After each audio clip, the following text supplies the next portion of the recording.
Mari teman-teman kita bersatu dalam doa.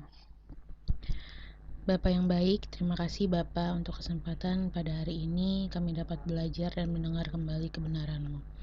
Pimpin kami Tuhan, berkatilah dan beracaralah dalam pertemuan kami sore hari ini, kiranya Engkau yang berbicara dan menyampaikan pesan. Terima kasih Bapa, kami serahkan pertemuan hari ini ke dalam tangan-Mu. Inilah doa dan harapan kami, di dalam nama Tuhan Yesus kami berdoa, haleluya, amin. Shalom gengs. Shalom. Silakan kepada Kobet. Hai. Ini ada yang namanya Yunike. Yunike, hai. Hari ini kita bahas. Ya. Shalom. Yaudah, shalom kok. Jelas ya suaranya ya?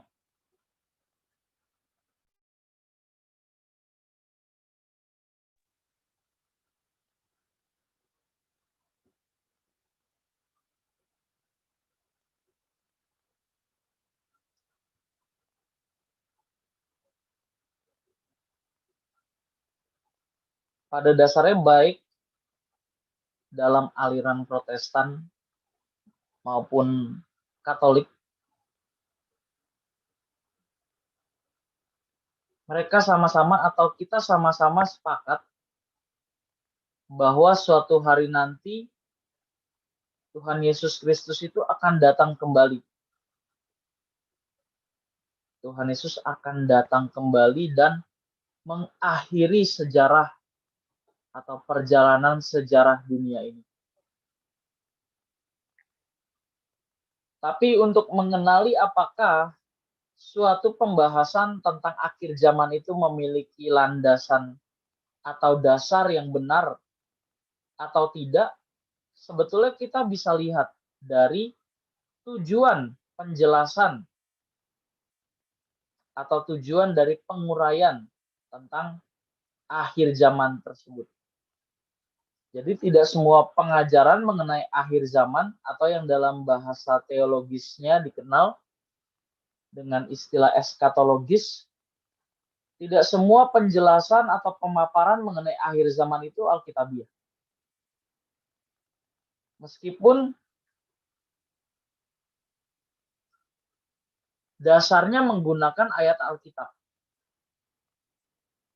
Bukan ayat Alkitabnya yang salah ya, tapi pemahaman atau penafsiran seseorang terhadap ayat di Alkitab.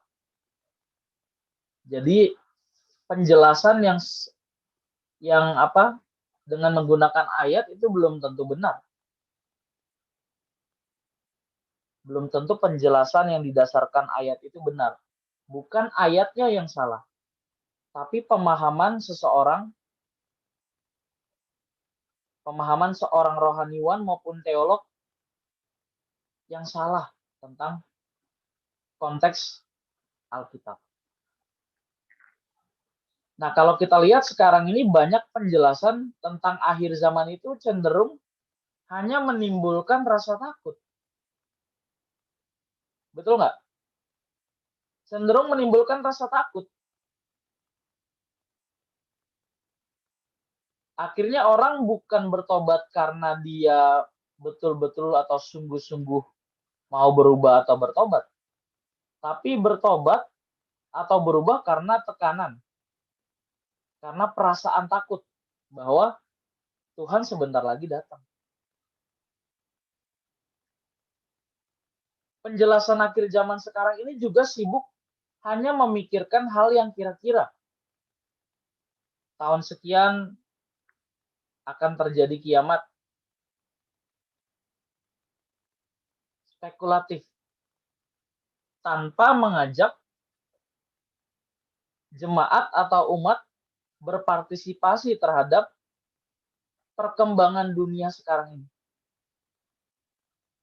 Dan biasanya penguraian atau penjelasan akhir zaman semacam itu hanya membawa dampak psikologis sesaat saja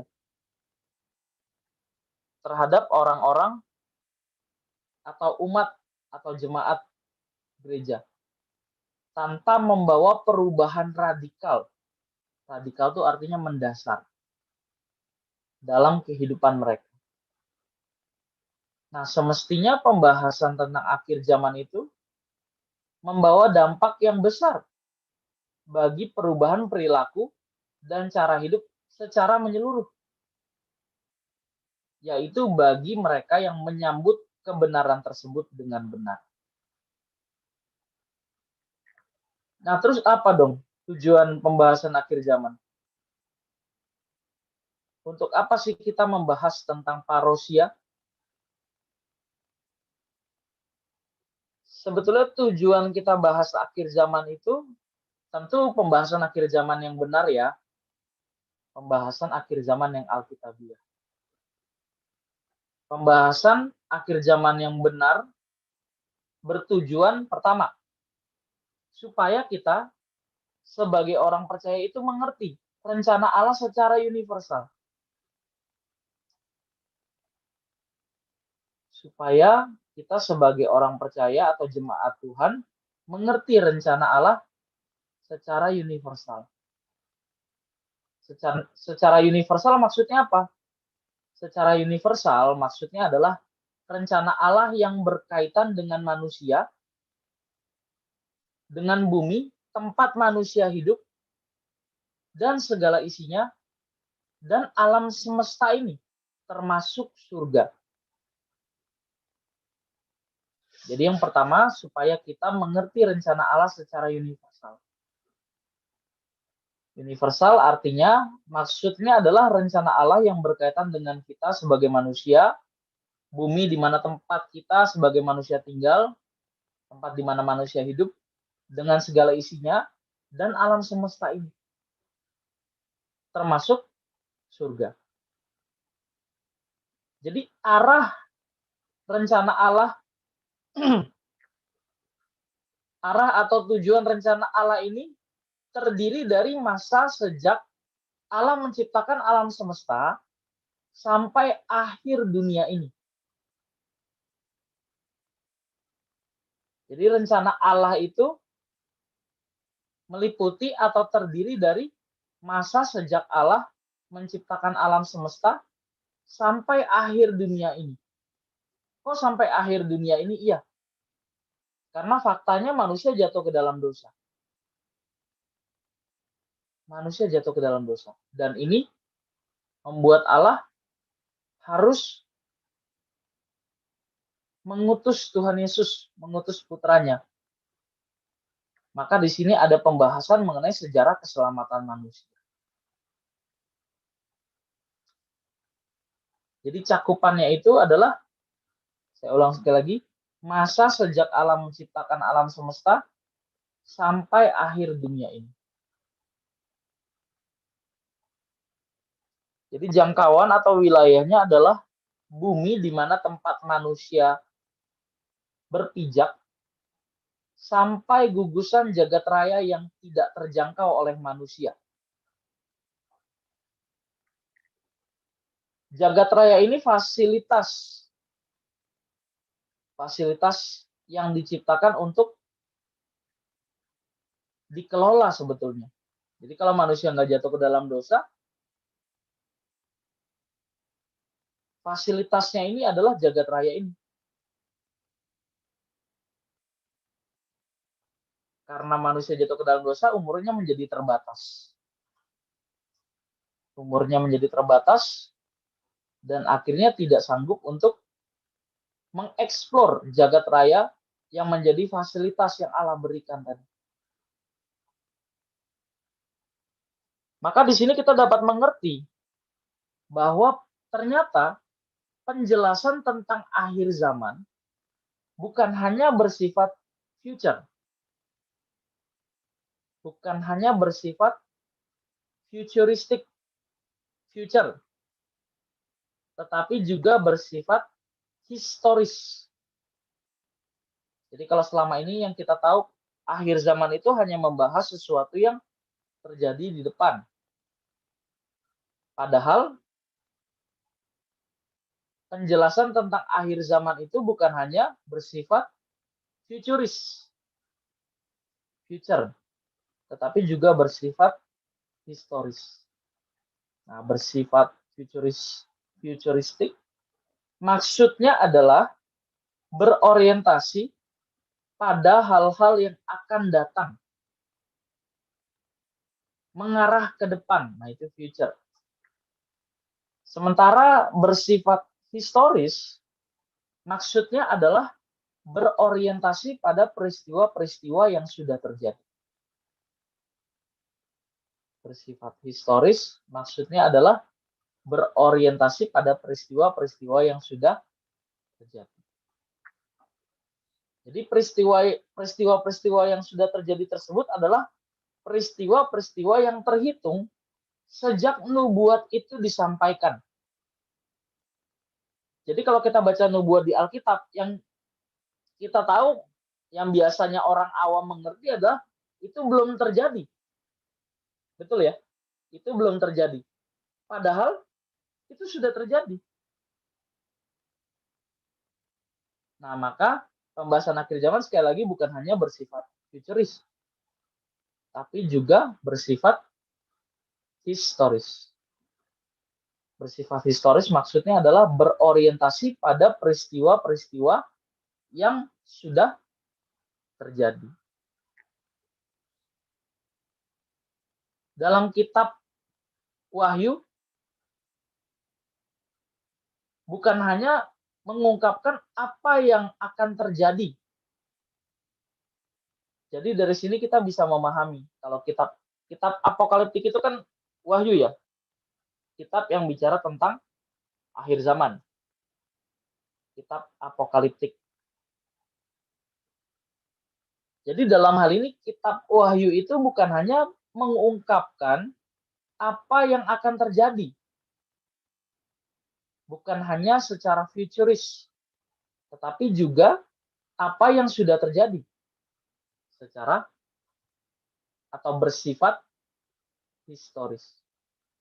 Apalagi bagi kita sekarang nih, orang yang hidup di abad ke-21. Kita sebagai pembaca di abad ke-21, tentu kitab Wahyu bukan saja kitab yang berbicara apa yang akan terjadi ke depan, tapi banyak hal yang sudah terjadi di belakang. Jadi kalau boleh disimpulkan, kitab Wahyu adalah kitab yang mengiktisarkan itu apa? Membuat ringkasan sejarah manusia. Kitab Wahyu adalah kitab yang membuat ringkasan tentang sejarah manusia. Dari kitab Wahyu inilah kita dapat menemukan peta perjalanan hidup dunia, wajah sejarah manusia, dan rencana Allah. Jadi yang pertama, kenapa kita bahas tentang akhir zaman? Apa tujuan pembahasan akhir zaman? Yang pertama adalah supaya kita sebagai orang percaya, orang pilihan, kita mengerti rencana Allah secara universal. Allah itu bicara lewat sejarah juga. Jadi pergolakan-pergolakan atau perubahan-perubahan yang terjadi di dalam sejarah hidup manusia, di situ Allah berbicara. Kalau lewat hal kecil saja Allah berbicara, apalagi lewat hal besar. Apalagi lewat peristiwa-peristiwa besar. Tinggal kita sebagai manusia nangkep nggak? Kita sebagai manusia peka nggak? Peka terhadap apa? Tanda-tanda kedatangan Tuhan. Kita bukan hanya menunggu Tuhan datang, tapi kita juga mengiring Tuhan. Bahkan mempercepat kedatangan Tuhan. Nah, ini bedanya.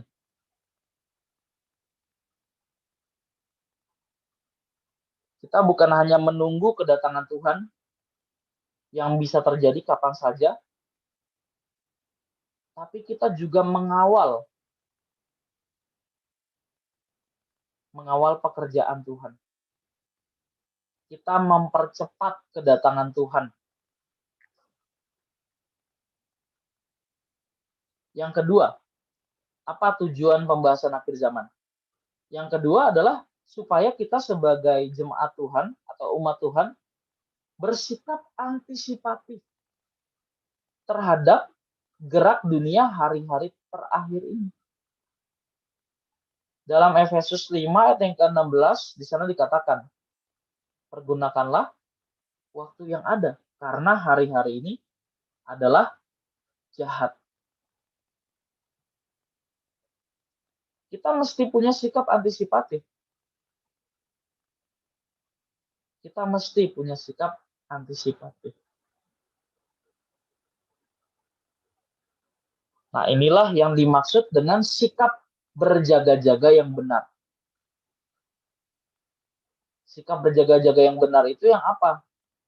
Sikap berjaga-jaga yang benar itu bukan orang atau kita meninggalkan kesibukan hidup dengan segala tugasnya lalu pergi ke tempat yang sepi untuk berjaga-jaga menyambut kedatangan Tuhan.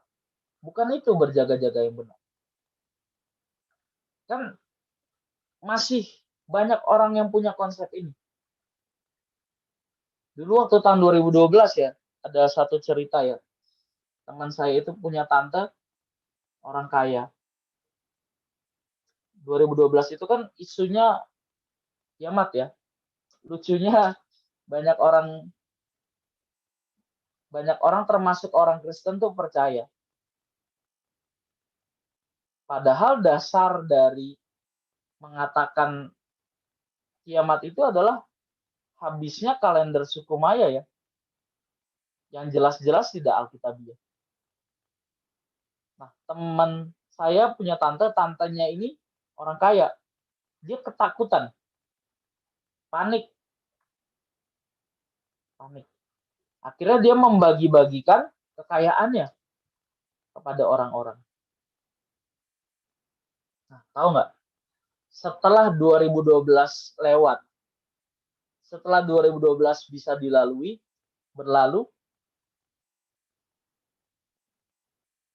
tante teman saya ini stres. Kenapa?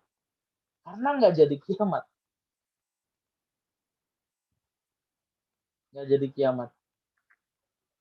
Nah, ini konsep berjaga-jaga yang keliru ya. Saya juga ada dulu teman konsel yang berpikir gini, sikap berjaga-jaga yang benar itu bukan kita sibuk dengan segala aktivitas, tapi kita berhenti dari segala aktivitas, termasuk berhenti kuliah, berhenti kerja, ya udah kita belajar firman aja fokus. Kita berdoa setiap hari. Ada yang kayak gitu. Padahal yang dimaksud sikap berjaga-jaga yang benar itu bukan yang seperti itu ya.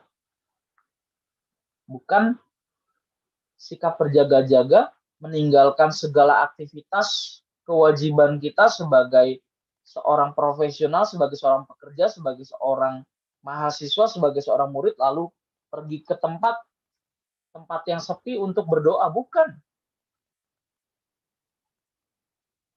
Bukan itu. Mesti diingat dalam Yohanes 17 ayat yang ke-15 sampai 16, Tuhan Yesus itu tidak pernah bermaksud mengambil manusia dari bumi agar manusia tidak menghadapi kejahatan dan aniaya. Tuhan Yesus tidak pernah bermaksud menghindarkan manusia dari kejahatan dan aniaya. Coba kita buka. Yohanes 17 ayat 15 sampai 16.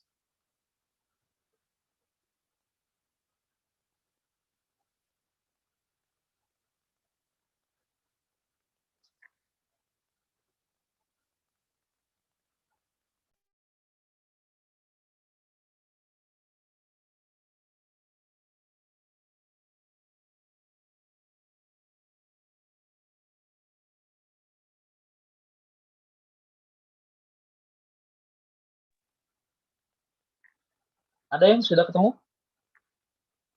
Yohanes 17 15 sampai 16.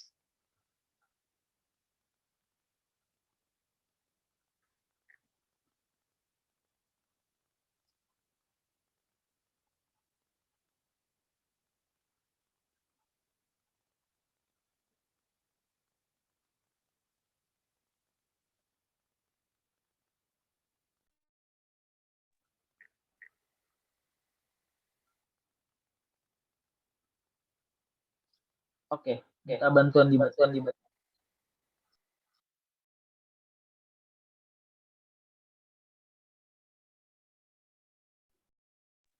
Dibaca Siapa? ya. Bisa baca ya. Yohanes 17 ayat 15 sampai 16. Aku tidak meminta supaya engkau mengambil mereka dari dunia, tetapi supaya engkau melindungi mereka daripada yang jahat. Mereka bukan dari dunia, sama seperti aku bukan dari dunia. Ya, jelas di sini. Aku tidak meminta supaya engkau mengambil mereka dari dunia, tetapi supaya engkau melindungi mereka daripada yang jahat.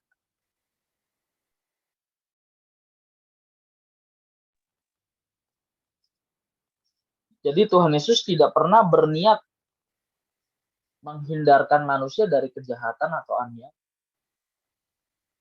Justru itulah medan latihan, training center. Justru orang percaya, kita sebagai orang percaya harus ada di bumi ini, menghadapi segala kejahatan dan aniaya untuk dipersiapkan supaya kita layak memerintah bersama-sama dengan Kristus. Orang percaya harus ada di bumi menghadapi segala kejahatan dan aniaya untuk dipersiapkan supaya layak memerintah bersama-sama dengan Kristus. Jadi seperti yang tadi saya sudah katakan, dunia ini itu adalah training center, tempat latihan bagi orang percaya. Apalagi situasi dunia yang mendekati akhir zaman ini.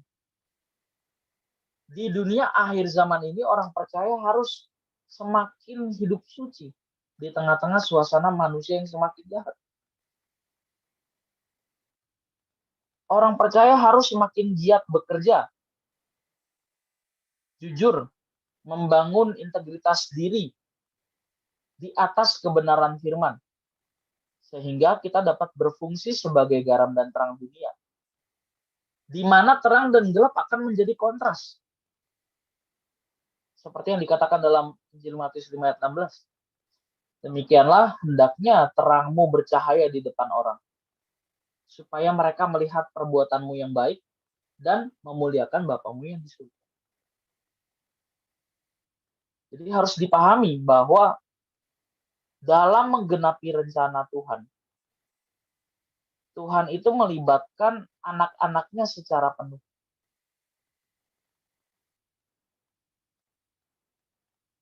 Dan dengan memahami kebenaran tentang akhir zaman yang kita bahas sekarang ini, maka setiap anak Tuhan, setiap orang percaya akan berusaha menemukan tugas dan tempatnya di dalam rencana Allah tersebut. Ingat ketika Petrus mau lari menghadapi penganiayaan, Tuhan Yesus kemudian menampakkan diri untuk menggantikan Petrus disalib.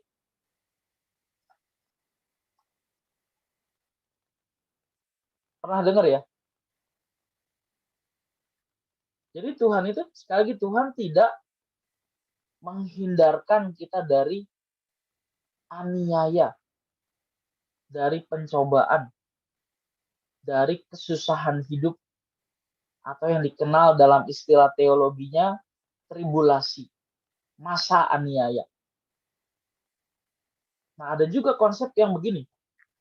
Ketika masa tribulasi terjadi, orang percaya akan diangkat oleh Tuhan sementara waktu.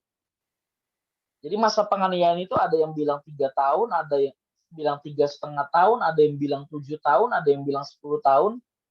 Jadi selama masa aniaya atau tribulasi itu, orang percaya diangkat di awan-awan. Dan setelah masa aniaya atau tribulasi reda, orang percaya baru dikembalikan lagi.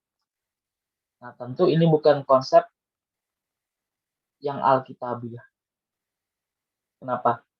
Sebab tadi ya, Tuhan Yesus itu tidak pernah bermaksud mengambil manusia dari bumi agar manusia tidak menghadapi kejahatan atau aniaya.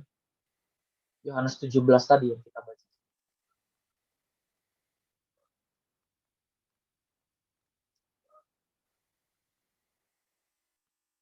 Dalam hal ini antisipasi kita menghadapi akhir zaman bukan hanya berjaga-jaga secara rohani saja. Seperti rajin ke gereja, hadir di kebaktian doa, mengikuti PA, pendalaman Alkitab, serta segala kegiatan rohani untuk dapat hidup suci. Antisipasi menghadapi akhir zaman juga dapat berarti kita bertanggung jawab. Baik bertanggung jawab atas kesehatan kita secara jasmani, rajin bekerja, bertanggung jawab, tekun dalam bidang kehidupan yang digeluti, yang pada intinya adalah memiliki kepribadian yang efektif bagi kepentingan dan rencana Tuhan. Nah, inilah kriteria yang pantas bagi calon pejabat tinggi di dunia teokrasi yang akan segera datang. Kita ini calon pemimpin yang akan memimpin bersama-sama dengan Tuhan Yesus, yang akan dimuliakan bersama-sama dengan Tuhan Yesus.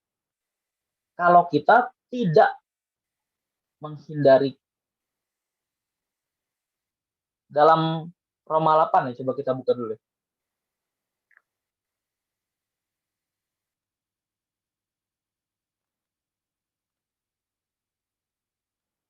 Roma 8 ayat 17. Di sini jelas dikatakan.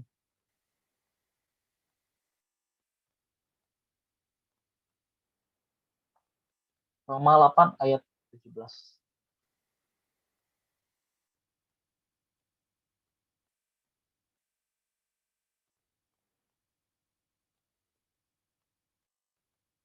Oke, silakan dibaca.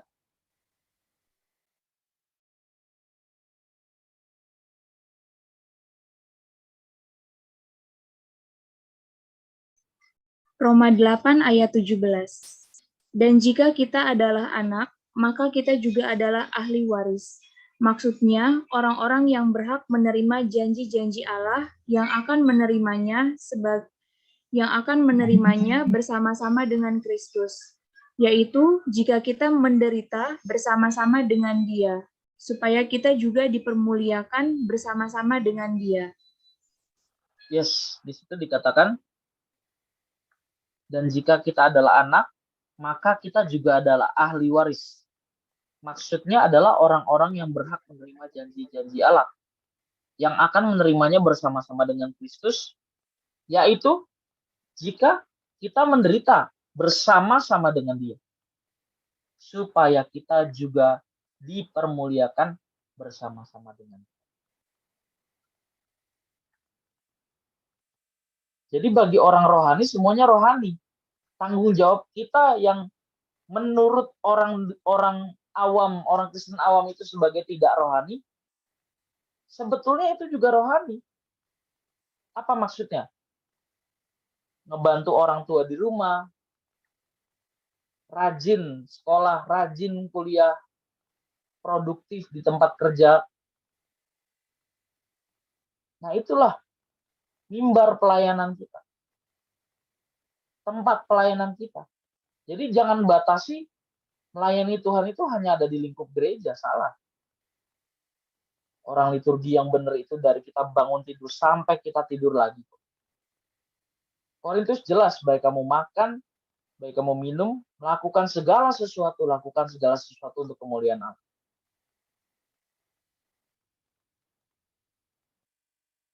Intinya adalah kita menjadi pribadi, memiliki kepribadian yang efektif bagi kepentingan dan rencana Tuhan.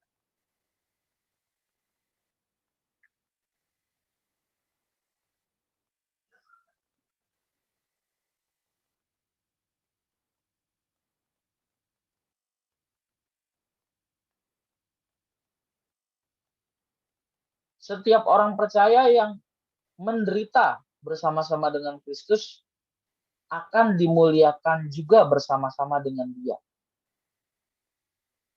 Dan dalam janjinya, dalam perkataannya, Roma 8 ayat 17-18, penderitaan yang kita alami ini tidak sebanding dengan kemuliaan yang akan kita terima kelak. Coba kita buka ayat yang ke-18. Roma 8 ayat 18.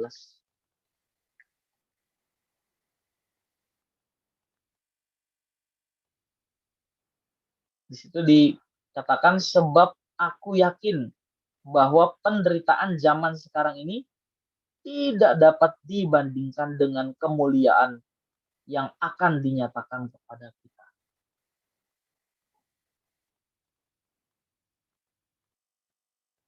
Nah, masalahnya kita mau berjuang nggak sampai akhir? Kita mau punya sikap berjaga-jaga yang benar nggak? Jadi kalau dunia hari ini kacau, kita jangan bingung. Memang dunia mesti kacau. Tanda kedatangan Tuhan itu kelaparan terjadi, bencana alam di mana-mana, terjadi perang di mana-mana, banyak nabi palsu. Itu udah ada di Alkitab. Next kita bahas ya, tanda-tanda kedatangan Tuhan. Untuk waktu kapan kedatangan Tuhan yang kedua kali parousia, kita tidak boleh menebak-nebak. Tidak ada yang tahu. Firman Tuhan sendiri mengatakan malaikat pun tidak tahu, anak pun tidak. Jadi kalau ada seorang pengkhotbah, pemberita, pengajar firman mengatakan pada tahun sekian atau dalam beberapa tahun lagi atau beberapa puluh tahun lagi akan terjadi kiamat, sudah dipastikan bahwa dia tidak mengerti Alkitab. Dia tidak belajar Alkitab. Atau dengan bahasa lainnya, sesat. Kita tidak boleh menebak-nebak kedatangan Tuhan. Kita tidak boleh meramalkan kapan kedatangan Tuhan. Yang jelas, kedatangan Tuhan itu memiliki tanda-tanda. Itu yang pertama. Kedua, kita mesti punya sikap berjaga-jaga yang benar.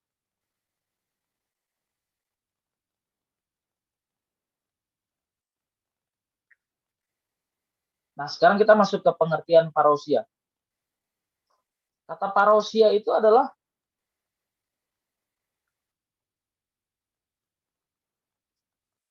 kata yang memiliki pengertian fenomena mengenai kedatangan Tuhan yang mengakhiri perjalanan sejarah dunia. Pada waktu itu sesuai dengan firman Tuhan, keadaan langit dan bumi ini sangat dahsyat kehancurannya. Tetapi hari Tuhan akan datang, akan tiba seperti pencuri. Gak ada yang tahu. Pada hari itu langit akan lenyap dengan gemuruh yang dahsyat dan unsur-unsur dunia akan hangus dalam nyala api. Dan bumi dan segala yang ada di atasnya akan hilang lenyap. Yaitu kamu yang menantikan dan mempercepat kedatangan hari Allah. Pada hari itu langit akan binasa dalam nyala api dan unsur-unsur dunia akan hancur karena nyalanya. 2 Petrus 3 ayat 10-12. Jadi parousia menunjuk kepada berakhirnya sejarah dunia ini. Berakhirnya sejarah dunia. The end of the world. The end of the world. Menunjuk kepada berakhirnya sejarah dunia. Kedatangan Tuhan yang kedua kali untuk mengakhiri sejarah dunia ini. Atau bahasa lainnya, dalam bahasa Indonesia sering kita kenal istilah kiamat. Nah, tapi mesti teliti juga nih. Ternyata berbicara mengenai akhir zaman, kalau selama ini kita atau banyak orang selalu menghubungkan dengan kedatangan Tuhan Yesus yang terakhir kali, atau disebut sebagai parousia, sebetulnya ini kurang tepat. Satu kesalahan. Maksudnya gini, jadi kalau ada ayat di Alkitab yang mengatakan tentang akhir zaman, itu tidak selalu berarti berakhirnya sejarah dunia, the end of the world, atau dalam istilah umum dikenal sebagai kiamat. Tidak selalu berkaitan dengan kedatangan Tuhan Yesus yang kedua kali. Dalam Alkitab Perjanjian Baru kita temukan hal mengenai akhir zaman, tetapi tidak berhubungan langsung dengan parousia. Bahkan mengenai pernyataan Tuhan bahwa Ia akan segera datang. Nah, jadi kalau ada ayat di Wahyu ya, kalau teman-teman buka Wahyu, oke kita buka deh ayatnya. Wahyu 2 ayat 16.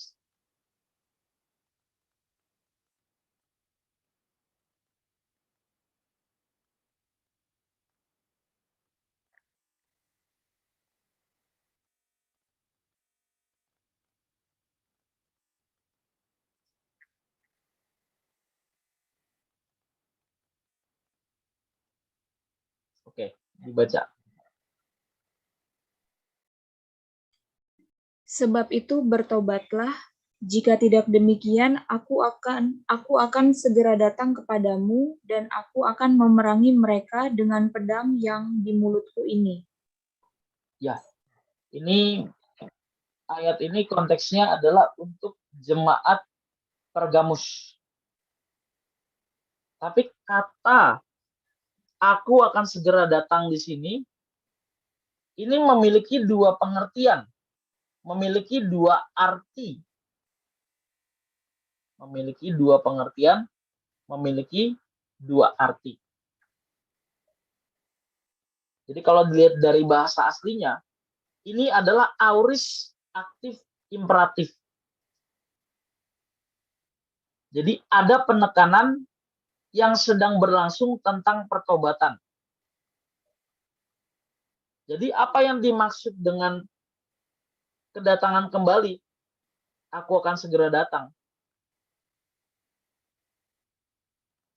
Kedatangan kembali dalam ayat ini bisa berarti penghakiman sementara terhadap jemaat atau kedatangan Kristus yang kedua kali untuk menghakimi dunia. Loh, kok bisa dua begitu? Artinya bukannya ini untuk tadi jemaat Pergamus. Nah, gini penjelasannya. Penting bagi kita untuk mengerti bahwa jemaat secara keseluruhan itu dipanggil oleh Tuhan untuk bertobat. Termasuk kita. Saya ulang, penting bahwa jemaat secara keseluruhan dipanggil untuk bertobat. Karena kita semua ini orang yang berdosa. Maka kita pun juga memerlukan pertobatan. Bukan orang sehat yang memerlukan tabib, tetapi orang sakit. Dan kita semua ini orang yang sakit. Makanya Tuhan memberikan sarana keselamatan supaya kita dipulihkan. Apanya yang dipulihkan? Kalau bicara jiwa berarti apa? Jiwa itu kan kesadaran ya. Dalam bahasa Yunani-nya suke. Kalau dibilang memulihkan jiwa, memulihkan apanya? Pikirannya. Memulihkan apanya? Perasaannya. Memulihkan apanya? Keinginannya atau kehendak bebasnya. Oke, ayatnya cukup. Jadi kalau Tuhan bilang aku akan segera datang,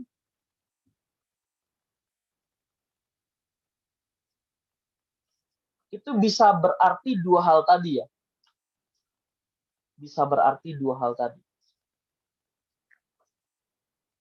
Aku akan segera datang juga merupakan peringatan. Peringatan bahwa setiap orang itu harus sungguh-sungguh bertobat. Sebab waktunya itu singkat. Waktunya singkat.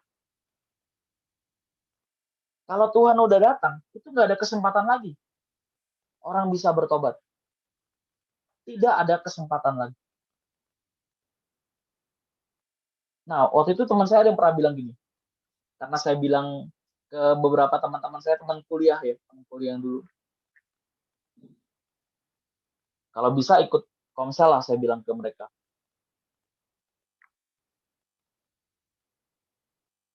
Tanda-tanda kedatangan Tuhan itu udah semakin nyata. Sebentar lagi Tuhan itu bakal datang. Terus teman saya bilang, ya semua pendeta juga bilang gitu. Tuhan bentar lagi datang, Tuhan sebentar lagi datang. Tapi Tuhan nggak datang-datang. Harus diingat, aku segera datang, itu adalah peringatan Tuhan. Kalau orang bermain-main dengan waktu yang Tuhan kasih, waktu yang Tuhan berikan, sampai ketika Tuhan datang, kita belum berubah, kita nggak punya kesempatan.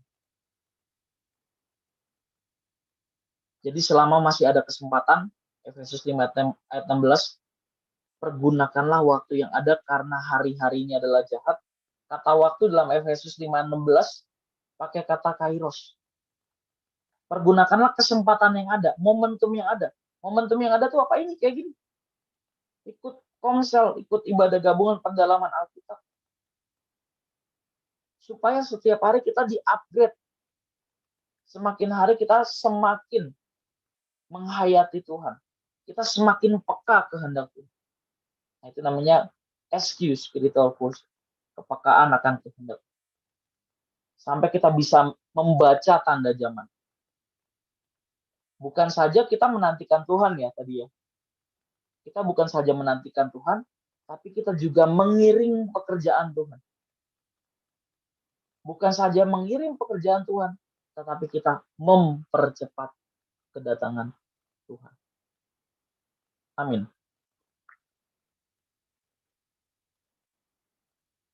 Sampai sini ada yang mau ditanyakan?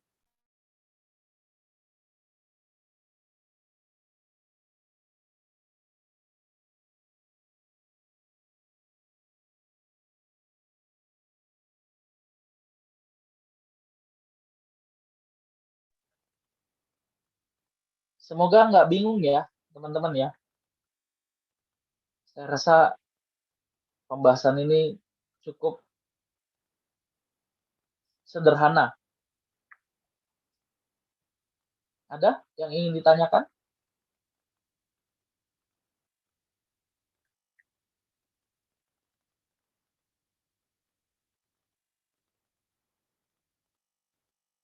Atau pernah punya pengalaman yang sama? Kalau tadi saya cerita, saya punya teman, saya ajak ikut komsel, dia malah bilang, ya semua pendeta juga bilang sama.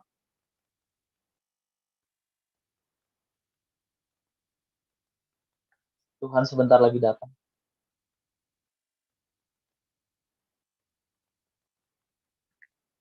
Ini sama-sama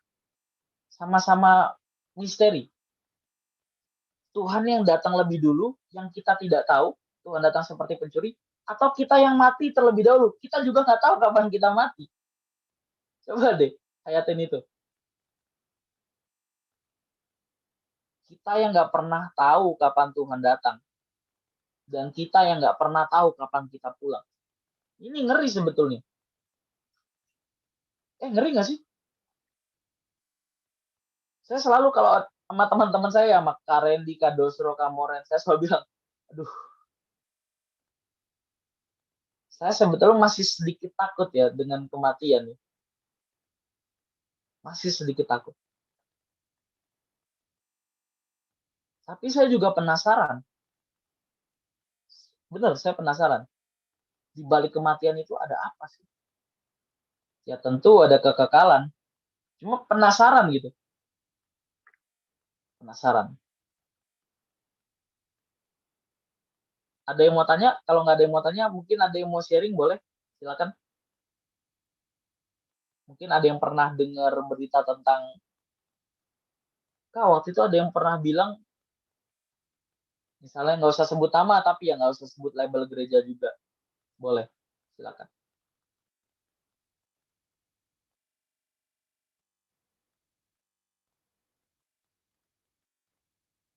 Cherry, ada yang mau ditanyakan atau di-sharingkan?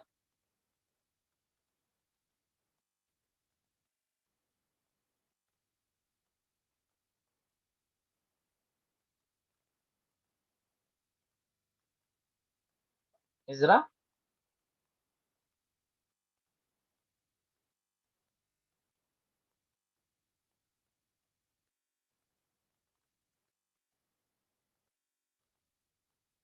Atau Teresia? Teresia Berliana, ada yang mau ditanyakan atau di-sharingkan?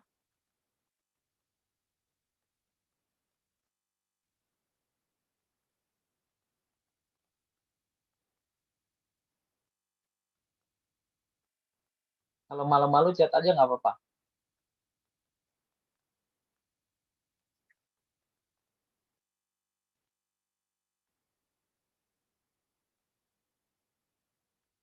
Oh, lagi diangkat. Oke. Hati-hati, Ezra. Ya, HP-nya dikantongin aja deh, biar aman. Kak Grace, ada yang mau ditanyakan atau di-sharingkan? Kalau dari aku paling tanya yang bagian apa hubungannya dengan kita mempercepat kedatangan Tuhan. Itu yang pertama. Terus berikutnya itu paling aku sharing aja sih terkait dengan apa kabar akhir zaman atau kedatangan Tuhan di beberapa ada beberapa pendeta gitu ya, mereka bilang kalau entah dapat fisika tentang akhir zaman. Mungkin Obed juga pernah dengar beberapa pendeta mengatakan demikian, atau beberapa orang Kristen gitu yang mengatakan demikian, bahwa di tahun segini nih akan terjadi kesusahan yang besar gitu. Nah, nanti puncaknya tuh di tahun berapa gitu. Nah, kalau yang seperti itu paling aku mau tanya itu gimana? Apakah memang kita bisa tahu gitu? Gitu sih. Kalau tadi kan Obed bilang landasannya apa, itu dari Alkitab atau enggak gitu. Ya, saya jawab yang pertama dulu ya. Mempercepat kedatangan Tuhan itu apa maksudnya? Dan apa kaitannya dengan akhir zaman? Kalau ditanya, kapan Tuhan datang? Kita nggak tahu. Tapi lama atau apa? Kita bisa mempercepat kedatangan Tuhan. Dengan apa? Dengan menjadi sempurna seperti Kristus. Kita mempercepat kedatangan Tuhan. Tadi kita baca tuh ayatnya tuh. Kita buka dulu kali ya. Coba sebentar.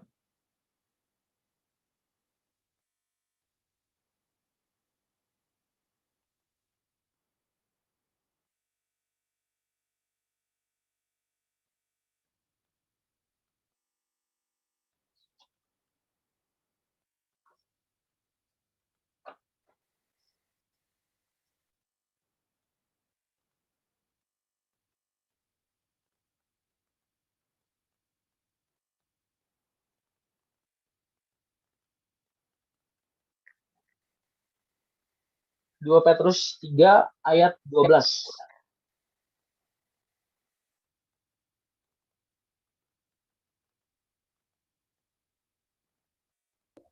Ayat 12 ya. Dari ayat 10 deh. 2 Petrus 3 ayat 10. 10 sampai 13. 10 sampai 13. Ya.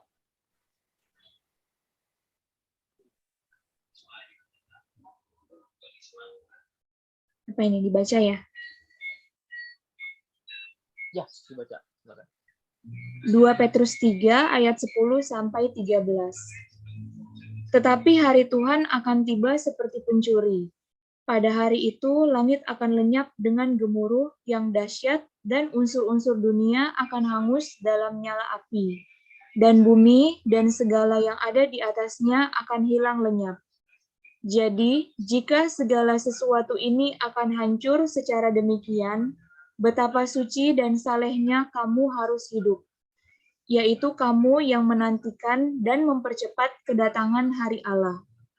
Pada hari itu, langit akan binasa dalam api, dan unsur-unsur dunia akan hancur karena nyalanya. Tetapi sesuai dengan janjinya, kita menantikan langit yang baru dan bumi yang baru, di mana terdapat kebenaran. Ya, di ayat pertama ini sekaligus jawab yang kedua tadi ya. Nanti saya akan tambahkan juga penjelasan yang kedua. Tapi hari Tuhan akan datang seperti pencuri. Ini jelas. Nggak ada orang yang tahu. Pencuri itu datang pada saat lengah, pada saat sepi, pada saat rame. Pencuri pasti datang pada saat sepi ya, pada saat sepi, pada saat lengah. Nah, ini sebetulnya menggambarkan orang-orang pada akhir zaman itu banyak yang tidak berjaga-jaga, tidak bersiap-siap, tidak berkemas-kemas. Jadi jika segala sesuatu ini akan hancur sedemikian, betapa suci dan salehnya kamu harus hidup. Yaitu kamu yang menantikan dan mempercepat kedatangan hari Allah. Di sini ada kata mempercepat kedatangan hari Allah. Mempercepat kedatangan hari Allah artinya kita semakin serupa dengan Kristus. Kita semakin berjuang untuk mencapai kesempurnaan. Dengan begitu kuota, kalau boleh diistilahkan dengan kuota ya. Kapan Tuhan Yesus datang? Ketika kuota orang-orang saleh itu sudah terpenuhi. Ini, Lucifer itu kan jatuh ke bumi, dibuang ke bumi kan nggak sendirian. Tapi sepertiga malaikat surga juga terseret. Nah, kalau ada 3.000 malaikat yang memberontak sepertiganya berarti berapa? 1.000 ya? Ada 1.000. Nah, ya, di situ ada kuota yang kosong. Meskipun ini tidak mutlak ya. Ini hanya ini bisa tetap jadi penjelasan, tapi ini tidak mutlak juga. Jadi 1.000 tadi kosong kuota tadi. Nah, ini jadi kuota orang saleh. Orang-orang yang sempurna. Orang-orang yang serupa dengan Tuhan Yesus. Jadi ketika kuota itu digenapi, kuota corpus delicti itu digenapi, udah Tuhan datang. Jadi gimana cara mempercepat kedatangan Tuhan? Menjadi corpus delicti. Menjadi orang yang serupa, segambar dengan Tuhan.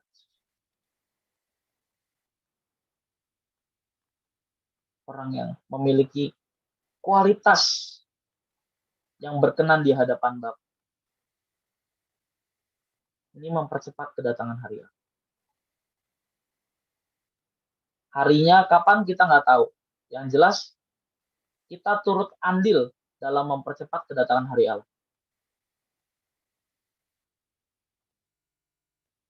Itu yang pertama. Yang kedua, kalau terkait tanda-tanda tadi gimana? Misalnya ada seorang rohaniwan, seorang pendeta memiliki penglihatan, vision begitu ya, bahwa nanti pada tahun sekian yang akan datang akan terjadi tadi apa yang dibilang?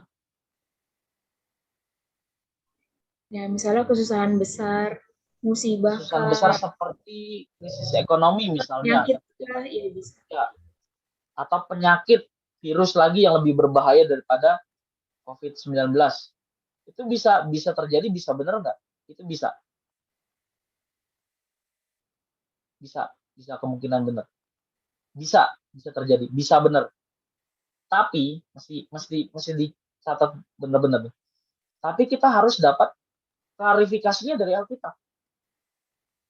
Misalnya Alkitab ngomong tanda-tandanya akan ada bencana kelaparan, gempa bumi, akan ada perang. Nah itu oke lah. Kita bisa mempertimbangkan itu. Tapi kalau nggak ada klarifikasi, nggak ada dasar tanda-tanda kedatangan Tuhan di Alkitab, dia ngomong di luar itu, udah pasti salah. Ngaco.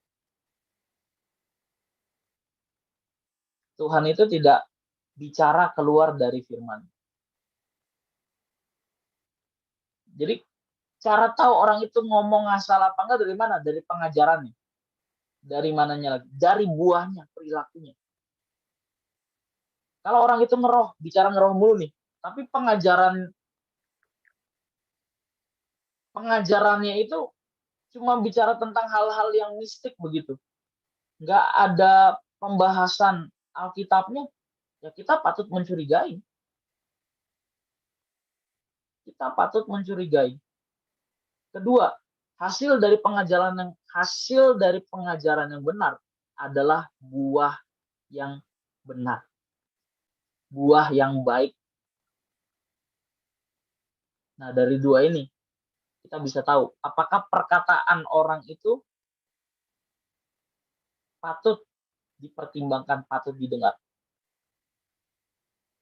Tapi kalau ada yang berani meramalkan kapan Tuhan datang, tentu sudah pasti salah. Tapi kalau dia membaca tanda zaman, tanda kedatangan Tuhan, oke lah. Kita tapi mesti klarifikasi dulu. Klarifikasinya dari mana? Ya pastinya dari Alkitab. Kita juga pertimbangkan. Kita lihat pengajarannya dia. Kedua, kita lihat buahnya. Kan banyak juga pembicara besar yang tersandung kasus, bukan kasus biasa, kasus pelecehan seksual, skandal money laundry, macam-macam. Kasus penipuan, begitu. Jadi clear ya.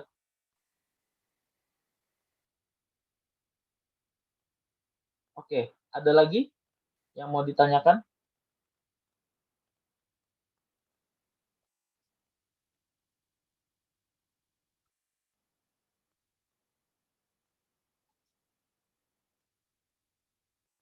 Lisa, ada yang mau ditanyakan atau di-sharingkan?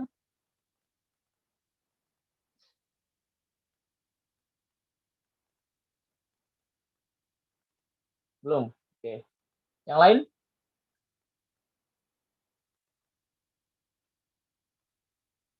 Ada?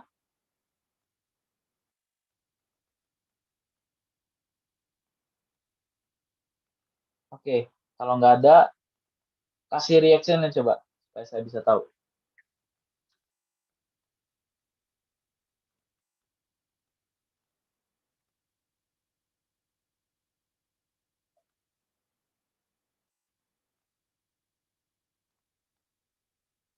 Oke.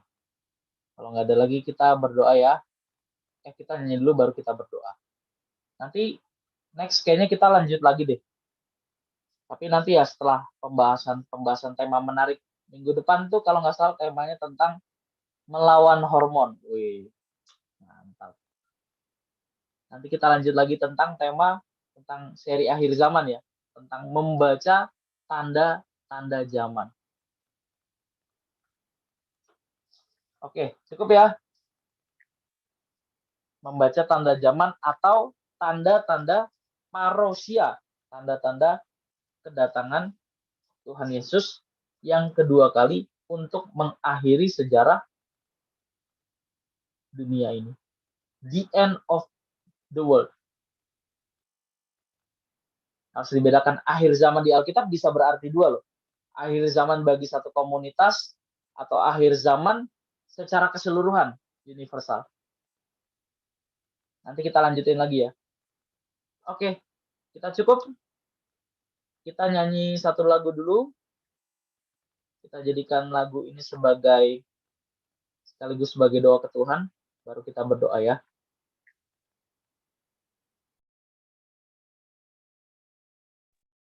Lagu apa? Yang terakhir aja tadi.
ajarku menghitung hari-hari, bentuk dan sempurnakan hidupku.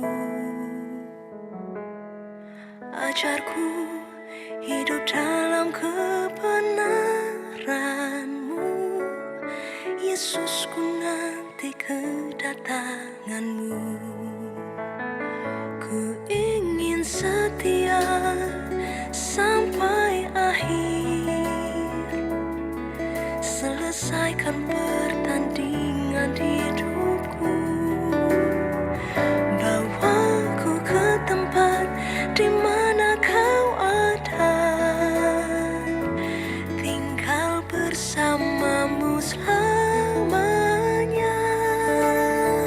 Ku ingin setia sampai akhir, selesaikan pertandingan hidupku.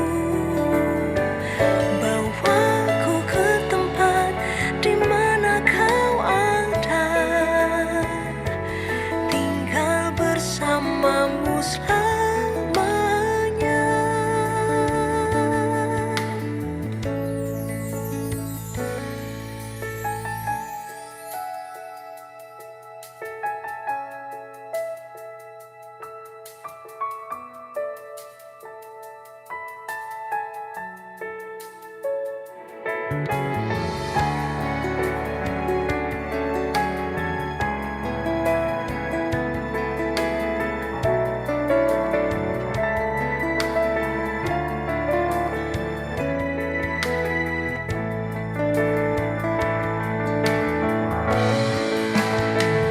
Ku ingin setia sampai akhir,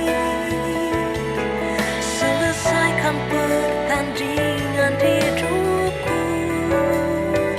Bawaku ke tempat di mana Kau ada, tinggal bersama-Mu selamanya. Ku ingin setia sampai akhir, selesaikan pertandingan hidupku. Bawaku ke tempat di mana Kau ada, tinggal bersama-Mu selamanya. Bawaku ke tempat di mana Kau ada, tinggal bersama-Mu selamanya.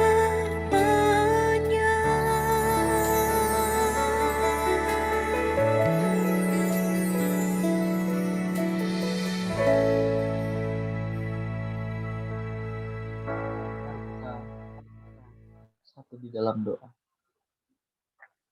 Bapa yang penuh kasih, kami bersyukur padamu ya Bapa atas kesempatan yang masih Bapa berikan kepada kami. Hari ini kami boleh diingatkan akan hari kedatangan-Mu yang kedua untuk mengakhiri sejarah dunia. Ajar kami ya Bapa memiliki sikap berjaga-jaga yang benar. Layakkanlah kami untuk menghadap Engkau. Layakkanlah kami untuk bisa menjadi orang-orang yang dilayakkan, memimpin bersama-sama dengan Tuhan Yesus. Didik kami ya Tuhan, didik kami ya Bapa melalui waktu yang singkat ini.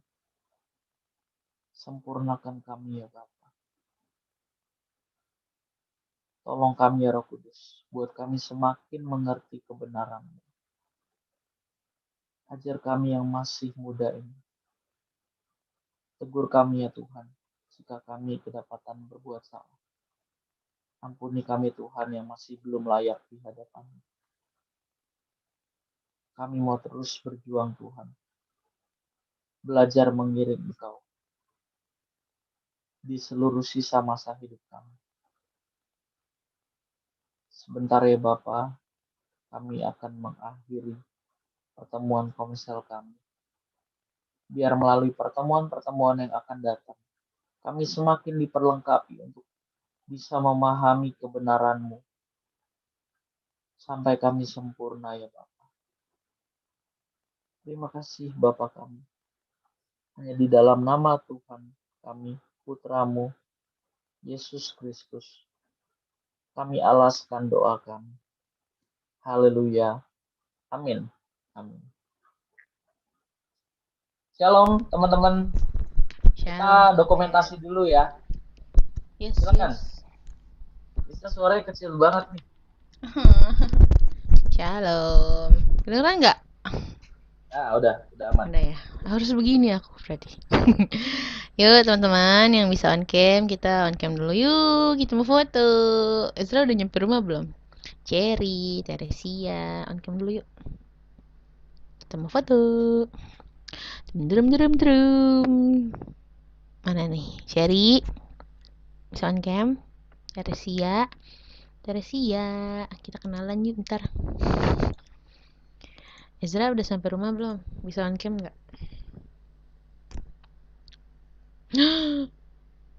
Gak ada yang respon.